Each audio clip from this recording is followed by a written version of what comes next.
We're now recording. So as always, recordings of our virtual meetups will be available on YouTube about a week after the meetup, and we'll post a message on the meetup board when the recording is ready. Next, I am very pleased to introduce our speaker today, Victoria Belotti. Victoria Belotti is currently a student at the Illinois Institute of Technology. She is expected to graduate in December 2021 with a Bachelor of Science in Applied Mathematics, Bachelor of Science in Statistics, and a Master of Science in Computational Decision Science and Operations Research. Her academic interests include data science, artificial intelligence, and machine learning. If you'd like to ask questions, Victoria is open to questions throughout the talk, so just put them in the chat and I'll also keep an eye on them. Take it away, Victoria. Hello, thank you for having me here today. So I'll start by sharing my screen. Not that, that's for later. And then here we go. And we can get started. So today my talk is about topological estimation of image data via subsampling. And this work was done as part of a research experience for undergraduates program at the University of North Carolina at Greensboro, funded by the NSF. And here are my co-authors, Matt Jester, and then Dr. Caitlin Keegan, Dr. Yumin Chung, and Dr. Sarah Day, who helped me and mentored me throughout this project. So some motivation behind the work that we did here. So there's this concept called firn ice, which is where you have a glacier, like imagine Greenland or Antarctica. In this particular case, we use Greenland because that's where the data was collected from. And at the top of a layer of glacier, you have the softer snow, which is just fallen over a period of time. And then at the very bottom of the glacier, you have very solid ice. So there's a transition layer between the ice and the snow called firn. And in the firn, there are these pockets of air. And these closed off pockets of air in the firn can contain air that has been preserved for thousands of years. So it's of interest to climate scientists because these little air pockets contain a window into what the environment looked like thousands of years ago. So they want to find and study these pockets of air in the firn. And so the goal of this project was to estimate the number of air pockets, which is also known as two-dimensional holes, which I'll explain in a bit, and within this block of firn. And the challenge is that the structure of the firn is unknown and that the calculation is very computationally expensive, which I will also discuss on in a little bit. So for some background, so first we need to introduce this concept in algebraic topology called Betti numbers. And so basically these numbers characterize what an item is or how many holes it has almost. So Betti 0 or beta 0 is the number of zero-dimensional holes or connected components. A bit more intuitive, you have the Betti 1, which is the number of one-dimensional holes or tunnels, and Betti 2 is the number of two-dimensional holes or air pockets. And to give some visualization to what these all mean, a biscuit is a zero-dimensional hole, which basically means it's solid, it has no holes. And so it has one zero-dimensional hole and 0, 1, and two-dimensional holes. A donut has one zero-dimensional hole, which is the donut material itself, the part you eat, and then it has one-dimensional hole, which is the hole in the center of it. Similarly, a pretzel has one zero-dimensional hole, but in this case, it has three one-dimensional holes. And then a basketball, the material of the ball itself, is a zero-dimensional hole, and then the air within consists of two-dimensional hole because it's hollow. And then another concept we have is called sublevel set filtration. So we have this grayscale image of some rice, and basically we divide it into two sets based on, going back a bit, so the grayscale image, the pixel values range from 0 to 255. And so we have some value t, which is between 0 and 255, and we want to binarize the image such that if the pixel value is less than t, then you make it black, and if it's greater than t, or if it's not in this set here, you make it white. And it's a way of binarizing the image. And as you increase t, so when t is low, a lot of the image is just white. But then as you increase t, it becomes more and more black. So when you set t to 0, then it's all white. And then if you set t to 255, then it's all black. and we want to binarize the image because that helps us perform like the topological persistence homology calculations later on. So here's this concept of persistent homology on images. So basically using the aforementioned thresholding. So if the value is less than the threshold, the pixel's black, else it's white. And so here's just an item. It's like a rod with two round objects at the end. And as you increase the layer T, you can see that the bar in the middle disappears because here, like the bar is a bit darker than this part on the left. And then as you increase it further, then the round object on the left disappears, and then you're just left with the round object on the right. And so what we want to characterize here is when the object, quote unquote, is born and when it dies. So the object's born when it first appears, like at the lowest value of t where it can appear. So in this case, this whole object appears when t is 0. And then the object dies when it no longer is, when it's all black, when it no longer is visible. So this round object here, um, it's born. So when you start off, it doesn't, because it's not perfectly white, it doesn't appear till time is 50. And then when you get to level time of 100, then it disappears. Or sorry, not the, it shouldn't be the round thing, it should be the bar in the middle. And then this object here, like just, it starts off at the beginning and it doesn't disappear till the very end. And when the object separates, oh yeah, this object here is created when this bar disappears, and that's how you get the birth of 50. And then because when this breaks apart, you have a new object. And then we have this concept called persistence diagrams, which is taking the birth and the death of each of these objects and then plotting it on a chart. So we have the one that was born at 0 and dies at 255, and then the other one that was born at 50 and dies at 110. And those are just the corresponding parts. And then this piece here, it just born at 50. And then so what we want to characterize is the lifespan, which is the death minus the birth of the object. And long lifespan features are what we're really interested in because if the lifespan is longer, it usually indicates that the object is actually in the image. It's not just a piece of noise or something. So we want to find these long lifespan images, which are usually grouped in the upper left-hand side of these persistence diagrams. And so one of my mentors, Dr. Yumin Chung and Dr. Sarah Day, or two of them, they had this idea called persistence diagram thresholding, which is find the threshold to binarize a grayscale image such that you think it's the true version of the image. It's not just, it like minimizes the noise and it basically captures what the image actually looks like. And then you can actually count the number of long lifespan features. So the method is you have these three regions of psi. So it's just psi, and then psi plus, and then psi minus, and then so psi, just normal psi. You want to select the long lifespan features, and then these are late born features, and then these are early dead features. And basically, you want to find the argmax of multiplying. Then these each have some algebraic representation, which basically you end up, you want to maximize this part and penalizing these two parts in this algorithm where you can, if you want to see the specifics of it, you can look at their paper. But yeah, so basically you want to find the features that correspond to the most true features. And so just here's an example of a persistence diagram. So here's an original image of Fern, and I'll explain more on how this image was found in a little bit. And basically, they perform the PD thresholding algorithm on here, and basically these purple dots represent like what's supposed to be the true features, and these two, you can see this distribution is kind of bimodal of like the noisy features, where it's like it's born early and then dies early, or the converse. And this is what the image looks like when it was binarized. So you can see that it mostly captures the true appearance of the ice. These circles here are just a camera error, so they don't represent anything about the ice. It's just a camera part of the data. But yeah, aside from that, it basically captures what's actually there. And so now to describe what this Fern data actually is. So the blocks of ice. So one of my mentors, Dr. Caitlin Keegan, she and the team actually go to Greenland and they dig up these Fern ice samples from the glacier. It's really cool. And basically, so they dig up blocks of fern ice from 10 different depths, ranging from 7 meters to 78 meters.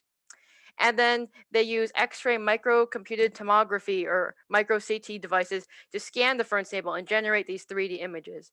And then each 3D image consists of a stack of around 600 to 700 2D grayscale images. So let me just go back a second. So this one slice is just one single slice or layer from like a three-dimensional or about maybe about 700 images. And so that's the three-dimensional. So that's what the data is. And here are just more examples of the firm data. As you can see, anything that looks like a circle around, that's just camera error. But basically, the white parts are the ice, and then the black parts are the. Or sorry, no, I have it backwards. The black parts are the solid. Yeah, the black parts the ice, and then the white parts are the holes in the ice. And those are what we want to characterize. So one of the main packages used within the project was the GUDI library, and GUDI stands for Geometry Understanding in Higher Dimensions. And it's an open source Python library that contains specialized data structures such as cubical complexes and simplical complexes. And these calculate the persistent homology. Like they do the things that I just talked about, where it does like the sublevel set filtration, Betti numbers, finding all that stuff. And from there, we can use, and then we manually implemented Dr. Chung's like PD thresholding algorithm in Python using NumPy. And then yeah, here other main Python packages used throughout this project were OpenCV, NumPy, and multiprocessing. I'll be talking more about parallelization later on. So, like, as I said before, one of the main issues of this was runtime complexity. And so to test out, like this was in the preliminary stages of the project, testing out of plotting a manual 2D image of runtime calculations using GUDI. So what GUDI does is it takes the image or the 1D or the 2D or 3D image, and it basically does all these calculations and it tries to calculate the true number, the true Betti number of either a 1D or sorry, either a 2D or a 3D image. And this was just some data I found where I used so many slices. And now this was a very long time, and this was just me running it on my own computer. And as you can see, the plot looks linear, which in itself is would be bad given the size. Because, like I said, in actuality, we want to run this on like 700 or 800 slices because that's the full data size, and we want to do that 10 times over for the 10 depths. But in actuality, the runtime growth is cubic. I just didn't use enough slices to actually see the cubic growth of it because, like, when you look at the mathematics of it, and my mentor told me it's actually cubic, so it's even worse than what I had suspected. So we very much needed to find a way to do this faster. So some other background on things we did was image preprocessing. So we want to decrease the runtime and improve the accuracy of PD thresholding through smoothing and noise reduction because these images by themselves they're also quite noisy because they just have spurious pixels around the image, or like I said, they have that error, the circular imprints. So things like that all cause more inaccurate results sometimes when you do the PD thresholding calculation. So we have two approaches. The main one that we use mostly throughout the project was singular value decomposition, which is where you have an image matrix A is decomposed in the product of three matrices U, S, and V transpose, where S is the matrix of singular values. And keeping fewer singular values lowers memory size and complexity. And here's just an example of on this image of some parts. So the true image has a Betti number of 5, 11, and 0 because it has 5 black components like the background, and then the inside of each of these little holes. And then has 11 one-dimensional holes, which are the white parts. Or sorry, no. Sorry, I misspoke. So this is the true Betti number is 5 comma 8 because there's 8 of the parts, but it calculated on the original image PD thresholding calculated 5 comma 11, which was incorrect.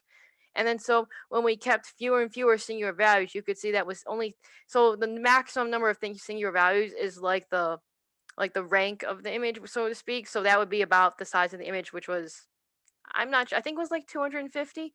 So yeah, so the maximum number of singular values was about 250, and we only kept 30 of them. And you can see that the image was it's still basically the same image, and the accuracy is much greater, and the runtime goes down by a little under half. And I generally found that using about 20 singular values was the best because you can see it's perfect, it's accurate. It gets the 5 comma 8, which is what we want, and also it decreases runtime by same about a little under half. But on the other hand, if you use too few singular values, here it's both inaccurate I mean, it gets faster, but it's quite inaccurate. Like here's 2 comma 8, and then using only 5, you can't even really see the original image much, and it's 3 comma 10. So yeah, I found that 20 to 30, but mainly 20 was like the best amount to use, so to speak. And then another image preprocessing method that we tested was mathematical morphology, which is where it utilizes dilation, erosion, opening, closing operators to transform an image. And operators are based on the structuring element, which is usually rectangle, ellipse, or cross. And basically, what it does is, if you know anything about neural networks or convolutional neural networks, where you have the filter that convolves across the image, it kind of works similarly to that, where the structuring element is applied across the image, and then one of these four operations were performed. So it's sort of like a moving window that performs the operation at each iteration of the filter. And yeah, here moves as a window, and then here's just the different impacts of the image. So we have the original image again, and then here's where you can apply. We applied the rectangle structuring element, the ellipse, and the cross. And if you look closely, you could see that these kind of look like tiny rectangles. These kind of look like tiny circles or ellipses. And then these kind of look like tiny crosses in the background. And as you can see here, the ellipse and the cross actually got it right. It got the right amount of Betti numbers, and both reduced runtime by about half. And it but the in this case, since we're working with holes and those are generally circular, the ellipse was generally the best, but it really depends on what kind of data you're working with, because if you have more like rectangular shapes, then you would probably want to use the rectangle one, or even the cross one performed well here. So just to show the impact of what happens before and after applying the SVD, the singular value decomposition. So here, so one thing we'll talk about soon is sampling, and basically we took 30 samples from an image, and you can see, and then we calculated the Betti numbers on each of them, and you can see here that, or sorry, so um here, a real hole is constituted when it's like completely within the image. So, like, even though this contains sort of a hole, it's not counted because it's not enclosed. So, the ones highlighted in yellow here are the ones that contain true holes, so to speak. And so, but here you can see that in this area here, it's very noisy. Like this is telling me there's 98 holes in sample 9, and you can see that's not true because there are no holes here. And these samples that contain no holes tended to produce really strange results.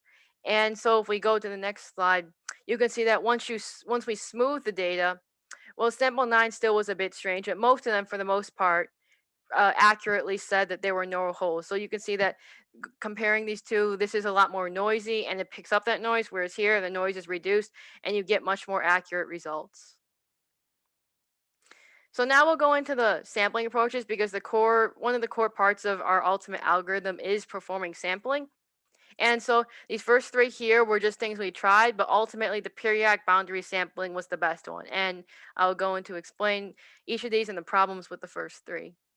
So truncated sampling was pretty straightforward. Just let L be the desired length of a size of a sample square, and then you randomly choose a pixel in the image, and then form a square extending out from it. And then if it extends past the boundary of the image, just ignore that part. Just only keep what's within the image. And as you might suspect, the big issue with that is that you're just cutting off part of it.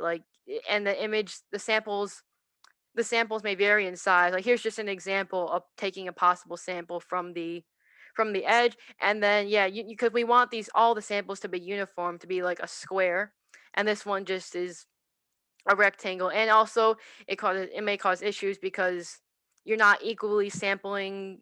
Well, you're not equally no, not the samples aren't all of equal size.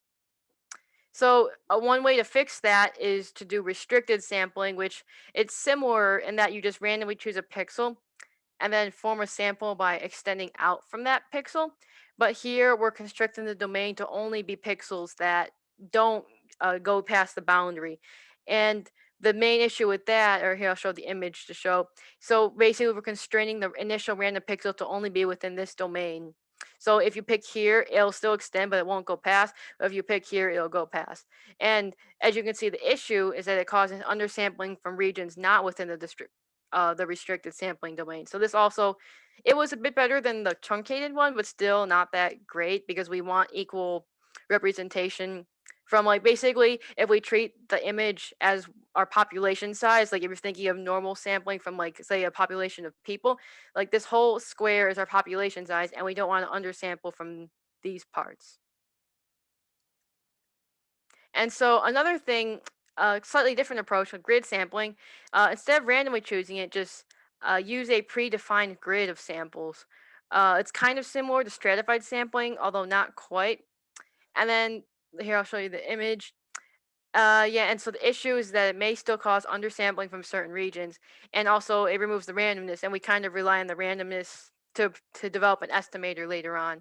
And here's just some ideas like splitting. So first you split the grid into like a 4 by 4 grid of squares and sample from there, or you could sample like just the vertical one or the vertical ones and then the horizontal ones and then just the inner square. And these different like overlays were to try and capture every possible place a hole could be, such as if there, let's say, just looking at these two squares here, just the black squares, if there's a hole that lies on the boundary, we want to capture that by using the green square. Similarly with the yellow square and then with the blue square, it's capturing like where the edge, if a hole lies on the edge of another sort of grid. And this had this one wasn't the best because like I said, you can't really develop an estimator, but it was just an interesting concept of a possible way to do the sampling. So now here's the ultimate way we ended up doing the sampling throughout the rest of the project, and it was the best way that we found: periodic boundary sampling. So you have an image, and again, as before, you randomly choose a pixel and form a square of size L by L extending out from that pixel. And then if the square extends past the border, you wrap it around to the other side of the image, which is kind of like a periodic boundary condition where here you can see this part here, this part of the image comes from maybe around here. So yeah, I think this part. And so since it extends past the bottom, so like think about with truncated sampling, you just go past the boundary and you don't do anything. Whereas here, when you go past the boundary, you wrap around to the other side. So it goes here and then it wraps around to the top and then samples from the top of the other side. And then here, when it goes out, and it still worked if you go out the corner, like let's say your initial pixel's here and it goes out here, it then wraps around to the other side here and wraps around to the top and to the bottom. So you can see it's kind of this line here sort of demarcates where the four pieces meet. So you're basically stitching it together. So in concept, it's kind of like a manifold where it just kind of infinitely, you have almost like quote unquote infinite space, but you don't really, but it's just within the definition of the parameters and the wrapping around here that you get that.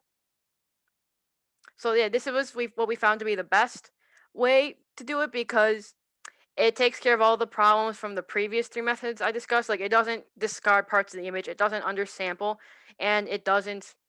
Well, the grid sampling was something different, but it doesn't. It's still stochastic, where you still get the randomness aspect that we want. And what an interesting side effect was from this was like in traditional PD thresholding, you don't count holes that are on the edge. So like here, this would not be counted as a hole. But because like here, but when you take the sample, now this piece here, it is counted as a whole because it's fully enclosed on all sides. So basically to rectify this, we basically, when we do the traditional PD thresholding, we just apply like a 1 pixel length border around this whole square. And that's sort of, now it does count the holes that are on the edges, which corresponds to how the persistent or periodic boundary sampling does it. So we overall get a higher count of holes, but still, it's still, as long as we're consistent between the original method and then our method, it works out. So now we're going to talk about the ultimate algorithm and statistical estimator that we developed. So first, the first step is to pre-process and smooth the image. The second step is to generate a large number n of sample subimages, and then count the number of holes in each sample using PD thresholding. So we're still ultimately using the PD thresholding and the persistent homology algorithms, but since we're doing it on a smaller sample, it's a lot faster than doing it on the whole thing. Because as we said before, the complexity increases cubically, so doing it on a smaller sample has a lot of savings with respect to time. And then we compute the sample mean and the number of holes observed among the n samples, and then multiply the sample mean by a quote unquote population size scaling factor to estimate the true number of holes. So, like with traditional statistics, you just multiply by like let's say you get a sample mean from a group of people, and then you multiply by the size of, say, the population of the state of Illinois, and that's how you get the estimator for the state of Illinois. And here we're treating population size to be like the whole size of the image. So our scaling factor is calculated as a ratio of between the size of the original image and the size of the sample image. So if the original image with the Fern data, they were typically 500 by 500, and our samples were typically 125 by 125.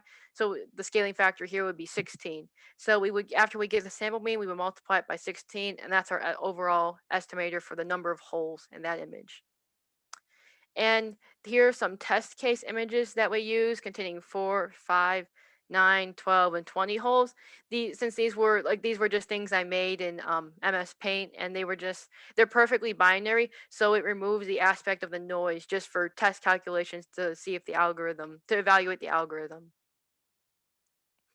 So a problem we encountered with that is that the expected value for the number of holes tend to overcount or undercount depending on if a border was applied to samples. So like I said before, we had to, because the periodic boundary sampling acts as like a wraparound, it counts the holes on the edge. We had to apply a border to accurately count or to maintain consistency between the original and our method. So for instance, here are just some samples from those images from before. So without the border, this counts no holes because they're both on the edge. And then with the border, it counts 2 holes, where really you have, like, if you were to like combine them, there's roughly 1 hole. And here, same thing, it's either 0 holes or 3 holes, depending on if a border is applied or not. And so this was giving us results either severely undercounting or severely overcounting the true amount of holes. So we corrected for this by giving holes on the edges and corners a weight of 1/2 and 1/4 respectively. So each hole here will be weighted as a half. So a half plus a half is 1. So this would estimate 1 hole. And then here, this will be given a half, and each of these will be given a quarter since they're corners. So that'd be a half plus a quarter, which is still 1. So that kind of works. As if you look at these, even though there's 3, they kind of constitute almost one piece of a whole. And then this is just 1, and so on. And this weighting greatly helped us like get accurate results. They're not too much, not too little. And in terms of implementation, what this involved was iteratively adding borders to each edge or pair of edges. So to calculate how many holes were on this, if a hole was on this edge, we just add a border here, and then calculate do the PD thresholding again here, do PD thresholding, and then to get the corner pieces, we applied it to 2 edges at a time. So this got expensive. So I know we were trying to reduce the complexity, but this did get kind of expensive and especially in 3 dimensions. But in 2 dimensions, it wasn't that bad. So it was expensive, but an accurate approach. So application of results on the synthetic data. So we took 100 sample sub images and calculated the sample mean of the number of holes. And then we repeated the process 1,000 times, basically sort of a bootstrap approach. So each trial it consisted of 100 samples. And so this is kind of, we were trying to bootstrap it to see if in the end would it converge to the true mean. And just again, here are the synthetic data. And in the end, we saw that this really did work pretty well. So when we did the bootstrap samples, so you can see that the means, this one was around 4, around 5, 9, 12, and 20. So we were really glad to see that this method did work with a large enough sample size and on the synthetic data, so it did work pretty well. And you can see here that the sample means, like, each distribution looks approximately normal, and the mean of the distribution converge to the true mean, which is the true number of holes. And then now applying this to the real Fern data with the ice. So here are just 3 images of Fern data. So for all these cases, we first did it in 2 dimensions. And so here are just 3 examples of 2-dimensional Fern data with these images. And the true Betti numbers here are, this one's 225. And we're mainly looking at, since we're trying to count the whole, like the 1-dimensional holes, or which is the holes in the ice, we're mainly concerned with the Betti 1 number here. So this has 2 just because there's this extra piece in the upper left corner here, but so 225, 117, and 115. And then when we ran the algorithm, so this is the Betti 1 by persistence diagram thresholding, or the original method. And then this is by our algorithm, and then this is by domain expert means Dr. Keegan, the one who collected this data. She looked at it and she said, this is how many holes there are. So, and these images come from 3 different depths, and you can see that the algorithm ended up being a lot closer than the original persistence diagram thresholding. So 25, this gave 16, so that's 17, and this gave 15, and that's about 15. So as you can see, our algorithm did perform better than the persistence diagram thresholding.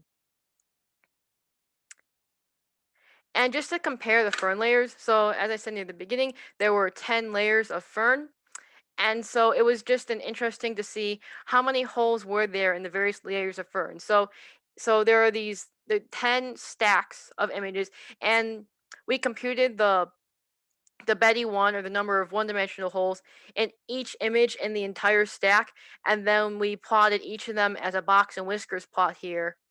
And basically, we can see the orange line represents the median amount of holes in each stack, and we can see that the shallower depth samples, like the 7 meters, 17 meters, it had a lot fewer holes typically than like the deeper ones, like the 78 meters. Like there's more holes in the deeper ones, which makes sense because in the shallower ones, it's typically more open to the air above, and so it's not like there are like tunnels, but they're not closed off. And we're really interested in the closed off ones. So you can see that as it gets deeper, there are more and more closed off holes. And that was something interesting that we found, which corresponds to like the real scientific data. So another thing that I worked on with this project that kind of speed things up was parallelization. And basically the generation, so taking the samples and calculating the Betti one of each sample can be parallelized because each operation is completely independent from each other. All you have to do is calculate the holes, and then once you have all the data, if you just like store it somewhere, you can take the mean at the end. So that means that parallelization was a very good way of speeding it up. And so I utilized Python's multiprocessing package, and like I said, greatly speeds up the computations.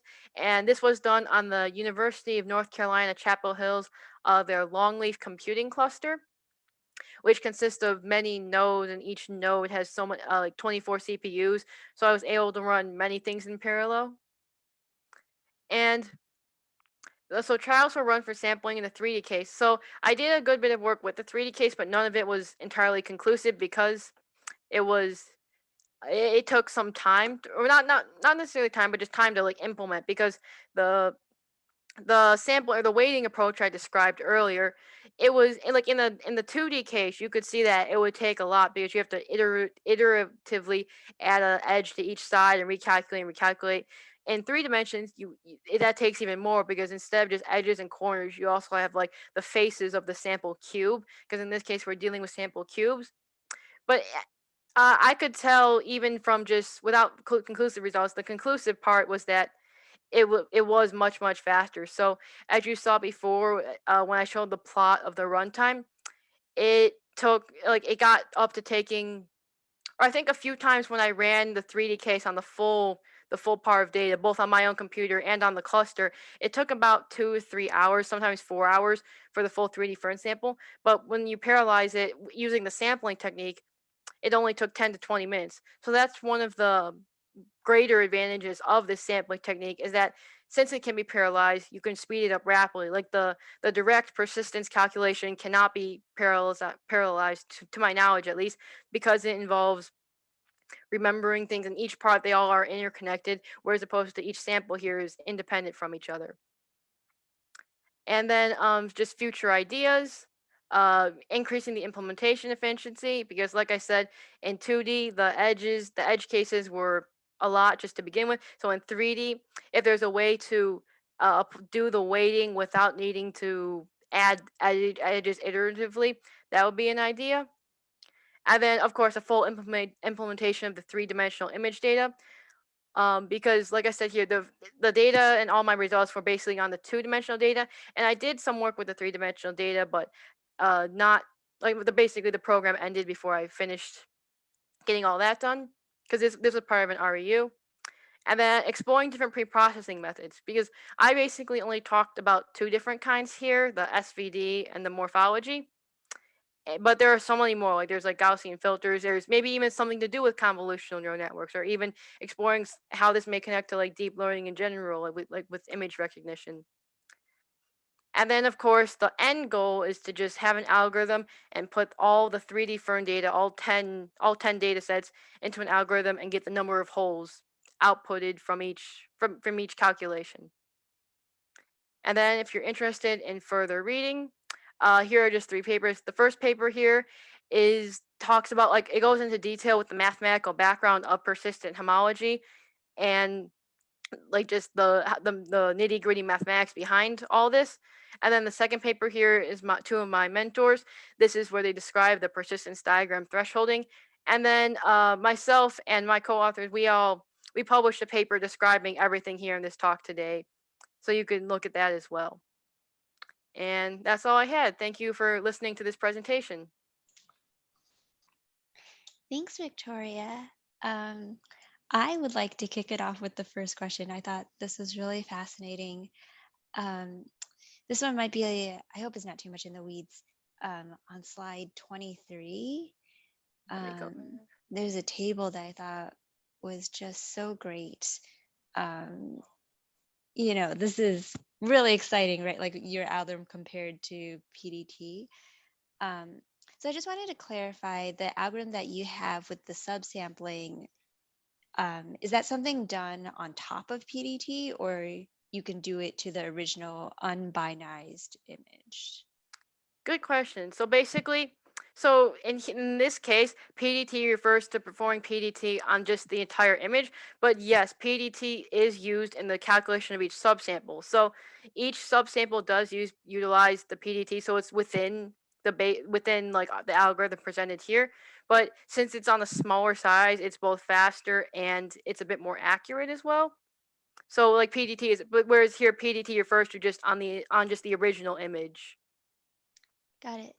That makes sense. And then Mhm. this part that you said, I think you had a slide with the weighting and saying you Yes. do one half for an edge and a quarter for, Yes. um, and you said the way to get your code to do that is just basically just add edges around.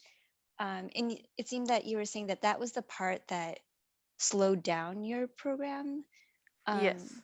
and I was wondering why that is. Couldn't you just add edges? You don't have to guess. You can just add edges all around, all the way around. So the reason it slows down things is because you have to add edges one at a time, and the reason because if you add edges to all four sides at once, you're basically calculating all the number of holes within this image, including the ones on the edge. So adding an edge to the entire border, this would spit out two, and this would give 3, 1, 4, and 3. Whereas we want to calculate, because in order to apply the weights, we need to count.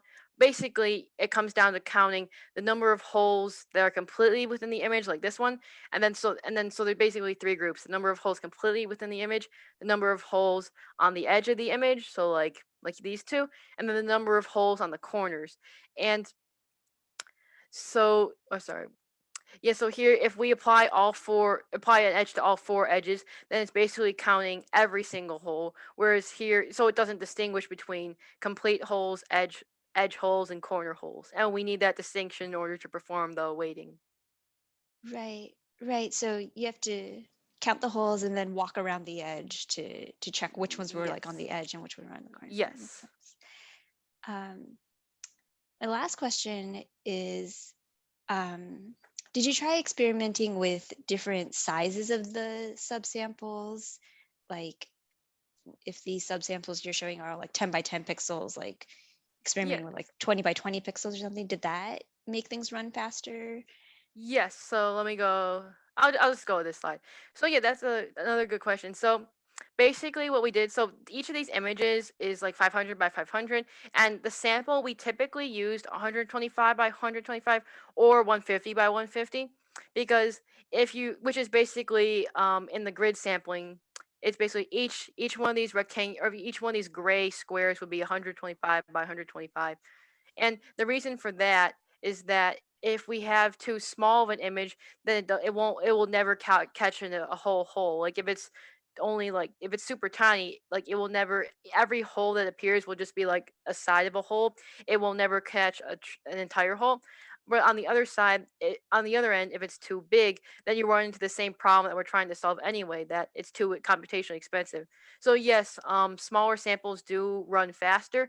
So we wanted a balance between small enough that it saves time, but also large enough that it actually captures holes. And so 125 or 150 was typically the best range we found, and that was just by manual like experience gained with these images.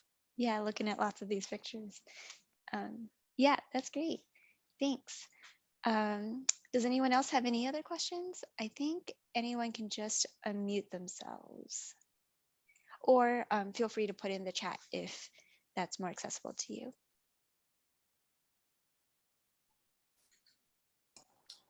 Yeah, I had a couple of questions.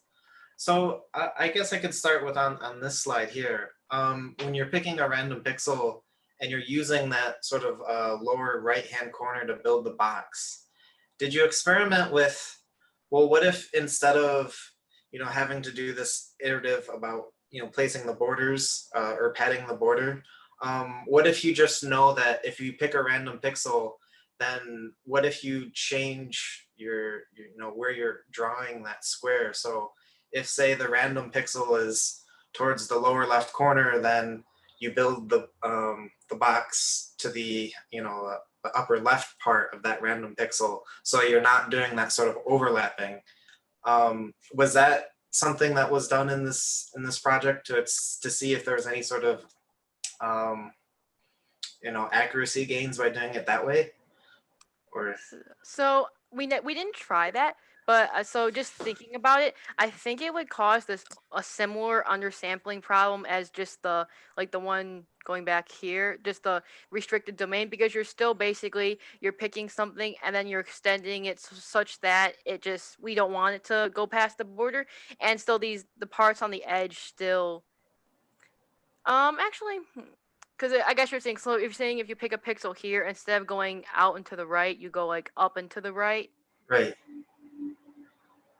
So yeah, that's an interesting. Actually, now that I think about it, that might be feasible. I'm not. I mean, yeah, we never thought about that during this project, but yeah, that might be something to think about, like put under the future work section.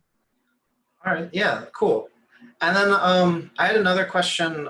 It wasn't clear. So the PDT, is that a filtration that you apply to the image and then you compute like the simplicial complex for doing the Betti number? So let me go back to that. So I think I'm missing a part from my slide because normally there's this when you do the PDT, there are these like these psi things each represent like they're it's like births minus deaths Mm-hmm. over something else over I'm not sure if it's lifespan or something else, but basically these all have like an algebraic representation, and basically you're trying to maximize and basically this arg you take the argmax of the product of these three things, and then that's what this is weighted towards, like the numerator represents like the long lifespan features, and then the denominator or the part because you want more of these and less of these, so to speak. Right. And I'm Uh, not quite sure about like the complexes aspect because like I don't do much work or any work with topology, so I'm not entirely sure okay. about that aspect of it, but I just know it's something that's utilized in this process. Okay, because that would have been a follow-up question, would be because I know there's the Virtaurus Rips complex, which is fairly common. I was wondering if maybe computing a different kind of simplicial complex has faster runtimes versus the RIPS. But Yeah, that would be if you look at the paper, that would be something to ask Dr. If you're really interested, you definitely please email one of the co-authors because I know not much about that aspect of this. all right, that's fair. All right, and I think that's all my questions. So thank you. No problem. Well, anyone else? Anyone on mute or off camera want to chime in?